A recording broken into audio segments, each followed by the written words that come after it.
We are asking you about New Year's resolutions. What is your New Year's resolution for 2026? Let us know. 086 1800 964 or 0818 400 964, because of course it is a new year and there'll be many listening this morning who'll be hoping for a new them. This usually involves New Year's resolution where you swear to yourself that you're going to go to the gym every day and eat and drink all of the right things, only to give up on it after a very short period. And it is the 2nd of January. Maybe you've given up already. But don't worry, we have some very helpful advice to guide you and help you stick to your New Year's resolution coming up shortly. But first, Clare FM's Daragh Leamy has been asking people in Clare about their New Year's resolutions. Hello, my name is Kieran Collins. Kieran, thanks very much for joining me. Do you believe in New Year's resolutions? Not really, it was by Daragh. What I do believe in is that it's a good time to reflect though, and you can change like for the following year and maybe reflect on the older year. But in effect, I wouldn't really agree with the actual resolution and agreeing to something changing at the 1st of January. That's not really practical or realistic, really. Okay, so how do you think people should approach, New Year's resolutions if they want to take up something or give up something? Well, really, they should look at the year before, say what went well for them and what didn't work out well for them, and assess it that way. Then based on that, they could see what would work for them in the 12 months following it. It is only 12 months, so really, as time goes on, a year is a very short period of time anyways. So realistically, what they can do in the following year, that's the way to do it. So you've no plans to give up something or take on anything for 2026? Riskily, no. No. I would say if we keep going the way we're going, I think it would work good. That we're kind of happy with that. I've now moved from O'Connell Street to Francis Street and I'm here with Chantel. Chantel, tell me, what's your view on New Year's resolutions? Are they a bit overrated, do you think? Sometimes I suppose you just need to make sure you can keep up with what you say you're going to do, but sometimes not always as easy. Yeah. Each year, have you decided that you're going to take up a New Year's resolution? And if so, what has it been? Usually something like walk more or the gym, but depending on the way the weather is, not always possible. Yeah, particularly winter times. But have you something in mind now for 2026? Yeah, I think 2026 I'd like to slow down a bit more and just take some time for myself. I'm always kind of on the go or helping someone else out, so... No, that's very fair. Life is very, very busy for everybody, for sure. Was there anything that you achieved last year that you were very proud of, that you'd like to maybe continue going forward as well? Just taking a bit of time for a bit of mindfulness, a bit of meditation, just to, keep a check-in on yourself. That's important. And is January the best time of year, do you think, for a New Year's resolution? I think January is good. It's a new year, a new start, and lots of opportunities can come from it. Mm-hmm. Is there a sense of satisfaction from achieving a goal that you had in mind? Yeah, for sure. It's like writing down a list and ticking it off. You get a great sense of self-satisfaction, and just completing a goal is great. Great, so you'd say to people, give it a try. Yeah, why not? What have you got to lose? Now I'm joined by Adam. Adam is from Lisicasey. And Adam, tell me about what you hope to achieve for 2026 perhaps. Have you a New Year's resolution? I suppose I said I would go to the gym last year, but sure, I didn't really stick to that. So, how long did that last for? the month of January if even. So I say in 2026, hopefully I'll make it into February. What do you make of New Year's resolutions? I mean, is it something that people should consider each year? Sure, I suppose it's nice when you stick with it, but sure, how often do people stick with it? If you can stick with it, it's something good to be by, I suppose. So, would you say maybe start off with something small and then gradually, as years go on, you can maybe achieve something bigger? Yeah, I suppose maybe start small, then first year, then maybe then next year on that build and continuously until you have something to be proud of, I suppose. And the gym, so the gym is something that you'd like to get back to for 2026, is it? Hopefully now, maybe being a bit ambitious and optimistic, but sure, hopefully I can stick with it for a bit. Seamus O'Sullivan, tell us a little bit about New Year's resolutions. Is this something that you believe people should be doing every year? Well, I always think, Daragh, that it's a useful thing to do. Now, can I say that I was good at it? No, I was not. But usually they were broken again by the February or whatever it was. But I do think that it makes you think a little bit when you're making a resolution. It makes you kind of committed maybe to achieving that goal. And you mightn't achieve it fully, but it will keep you going. Have you any goals for 2026? Now, for a Limerick man standing here in O'Connell Street in Ennis. It's a dangerous thing for me to say, but the one goal that I would love to see for myself next year is to be sitting somewhere watching the All-Ireland final with Limerick coming back on top. I'm regretting asking that question now. No, very good. And can you remember what you did for last year when it came to 2025? Was there any New Year's resolution that you decided to give up or take on? Well, my doctor keeps telling me that I'm borderline diabetic, so I always try to resolve to stay away from the chocolates, stay away from the desserts, and stay away from the sweets. I succeed in about 2 out of the 3. It's very hard though, isn't it? The temptation is always there, isn't it? Well, especially when you have a sweet tooth, it's great. Seamus, thank you very much. You're welcome. That was Clare FM's Daragh Leamy speaking to members of the Clare public, including that Limerick man Seamus, who given us a reminder there that Christmas, a particularly difficult time for those with a sweet tooth who are dealing with diabetes as well, given the huge array of sweet things that are on offer. To tell us all though about habits and why they don't last, and why simple steps are the solution for change, I've been speaking with John Conroy, who's a friend of the show. John is a qualified fitness coach and founder of Fitness for Fun in Clare. Let's have a listen to my chat with him from earlier. John, good morning to you.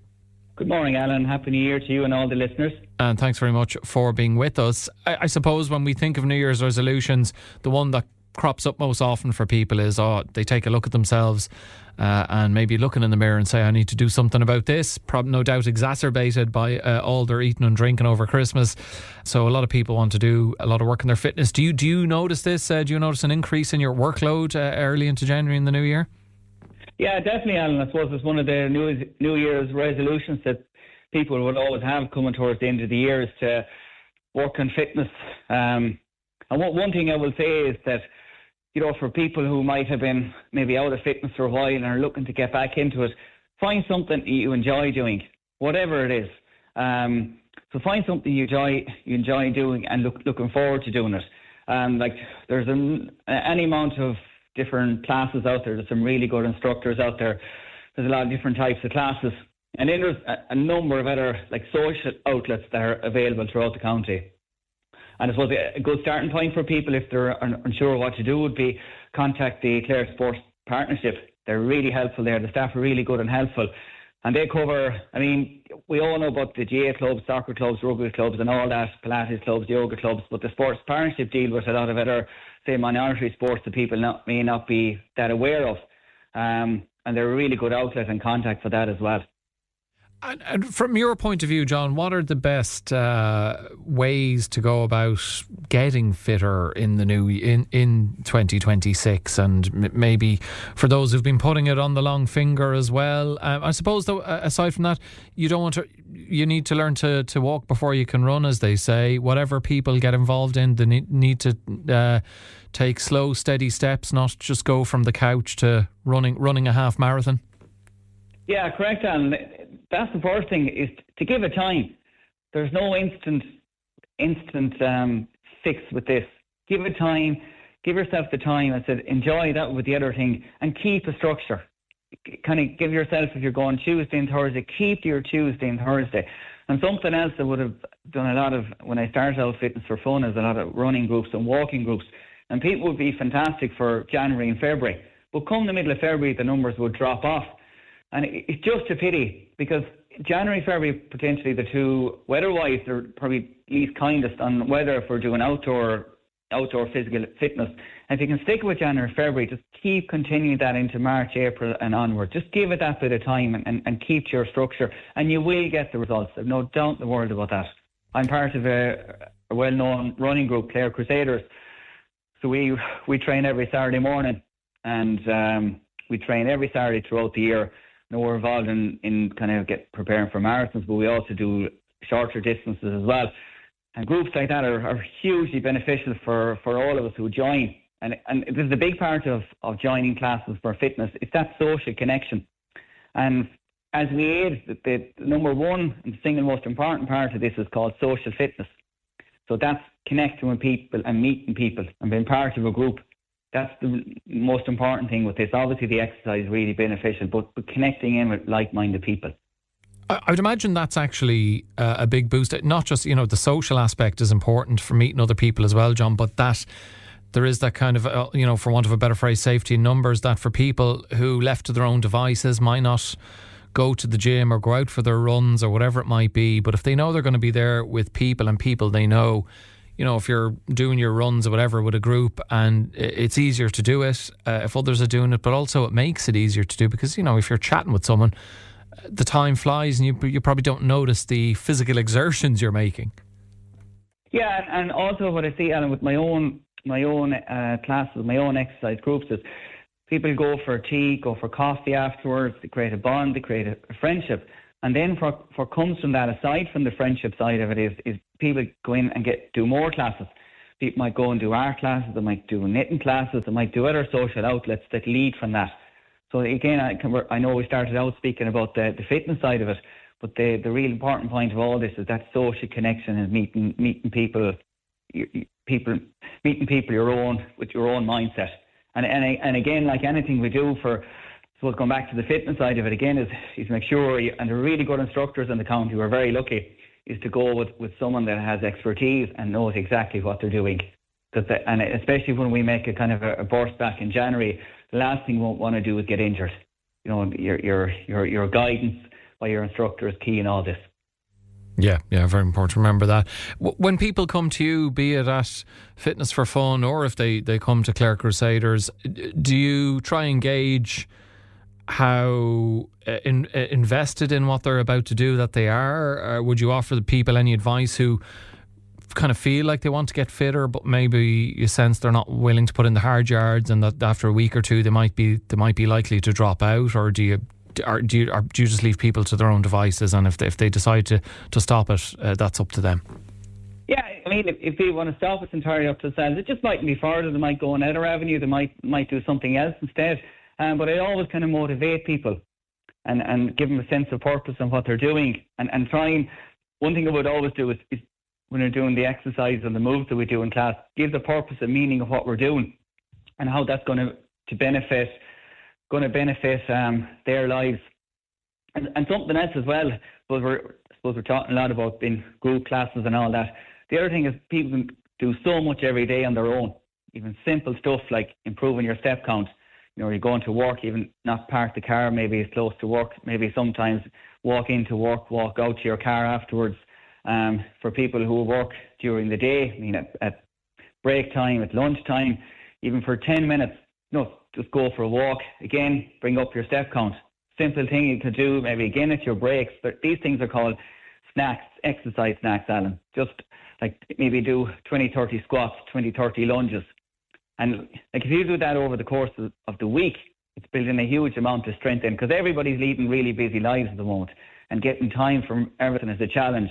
But those small things are huge. That's definitely something I would encourage, even for people who might be concerned about their strength as regards falling from fractures and, getting bad falls, improving your balance, even stand, the kettle is boiling in the morning, stand in one leg, then swap and do it on the other side.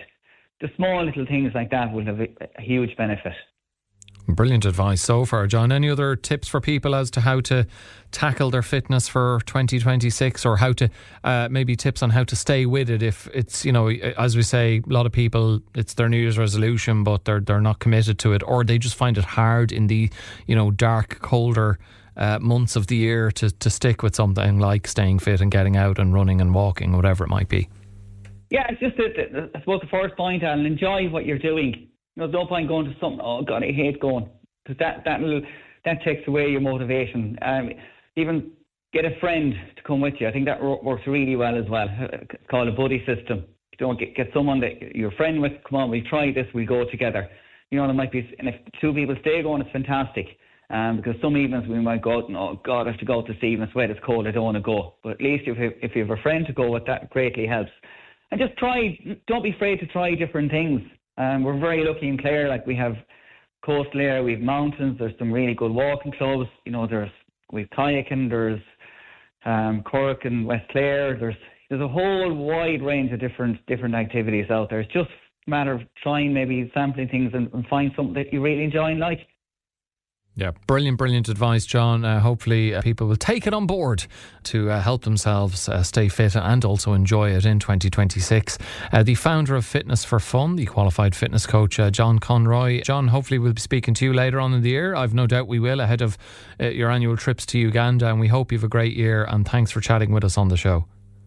Thank you, Alan. If there's any listeners out there who would like to get back into running or anything like that, and part of the Clare Crusaders running group, and we meet every Saturday morning from D&G at 8 a.m, and we'd only love to see new people come in and join our group.